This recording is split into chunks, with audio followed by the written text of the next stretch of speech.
అనుకుంటున్నావు, అది నీ భ్రమ. ఈ రోజు మేము ఖచ్చితంగా చెప్తున్నాం, బీసీలకు అన్యాయం చేసి ఒక బీసీ వై ఉండి నువ్వు ఇది చేస్తే రేపు పొద్దుగల నీకు భవిష్యత్తు ఉండదు, ఉనికి ఉండదు, రాజకీయంగా దెబ్బతీయడానికి అన్ని కులాలు ఈరోజు మరి ఏదైతే మన విశ్వబ్రహ్మణులు సాయన్న చారి, అదేవిధంగా మైనార్టీ ఎండి రఫీక్ గారు మరి బీసీ బిడ్డనే, అదేవిధంగా రామచంద్ర యాదవ్ గారు ఆయన కూడా బీసీ బిడ్డనే, నేను మరి బీసీ సంక్షేమ అధ్యక్షునిగా తెలుగుదేశం పార్టీ మన ఏదైతే ఇన్ఛార్జ్ మన పడంచేరు కాన్స్టిట్యున్సీ ఉందో దాని సందర్భంగా మేము ఒకటే తెలియజేస్తున్నాం. నేను కూడా ఖండిస్తున్నా. అదేవిధంగా మరి ఎండి నజీర్ గారు ఆయన కూడా బీసీ బిడ్డనే, నయీం గారు బీసీ బిడ్డనే, మరి ఎస్సీ బాలయ్య గారు ఆయన కూడా ఇలాంటి కార్యక్రమాలు చేసి ఇట్లా చేస్తున్నందుకు మాకు చాలా ఇబ్బందిగా ఉంది. ఇలాంటి ఇబ్బందులు ఇక ముందు జరగద్దు, నేను కూడా మా ఎస్సీలందరూ దొరికొచ్చి ఇచ్చేస్తానని చెప్పేసి ఆయన కూడా ముందుకు వచ్చినందుకు మరి ధన్యవాదాలు తెలుస్తాం. అదేవిధంగా మల్లేష్ ఆయన కూడా బీసే, మరి చారి లక్ష్మణ్ చారి ఆయన కూడా బీసే.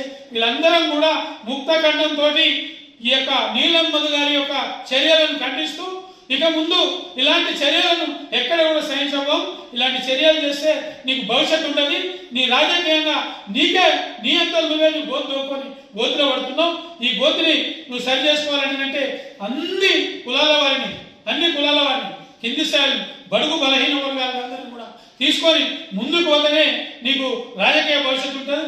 లేదంటే ఇలాంటి కార్యక్రమాలు చేస్తే నీకు రాజకీయ సమాజం చేస్తానికి అందరూ కూడా సిద్ధంగా ఉన్నారు. కాబట్టి ఖబర్దార్, ఇలాంటి కార్యక్రమాలు, ఈ దిష్టి బొమ్మలు, ఈ అనేక రకాల అన్యాయాలు, మోసాలు, ఇంకా ఎన్నో కార్యక్రమాలు ఉన్నాయి.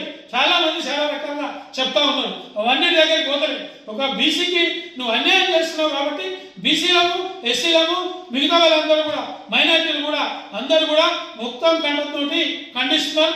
వాళ్ళందరికీ కూడా నువ్వు ఇప్పుడు ఏదైతే కార్యక్రమాలు చేసావు, ఎంపీ కావచ్చు, ఎమ్మెల్యే కావచ్చు, వివిధ పార్టీల నాయకులకు అందరూ కూడా క్షమాపణ చెప్పి రాజకీయంగా ముందుకు రావాలి.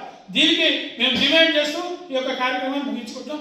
మీ ప్రింట్ మీడియా ద్వారా ఖచ్చితంగా ఇలాంటి కార్యక్రమాలు ఎవరు చేసినా దీనికి భవిష్యత్తులో వారికి కూడా ఇలాంటి పరిస్థితి ఎదురవుతుంది. ఈరోజు మేము 10 మంది ఉంటే రేపు 100 మంది అవుతాం. పొద్దున మీరు రాలేరు, దయచేసి ఒకవేళ పొద్దున ఉంటే దగ్గర 75 మంది మన వాళ్ళందరూ ఉంటారు.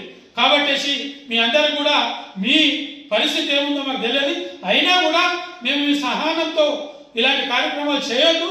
ముందు కూడా జాగ్రత్త ఉండి మీ యొక్క కార్యక్రమాలు ఏమి చేసినా అందరికి అనుకూలంగా ఉంటేనే బాగుంటుందనే ఉద్దేశంతో తెలియజేస్తూ సెలవు తీసుకుంటాం. జై హింద్.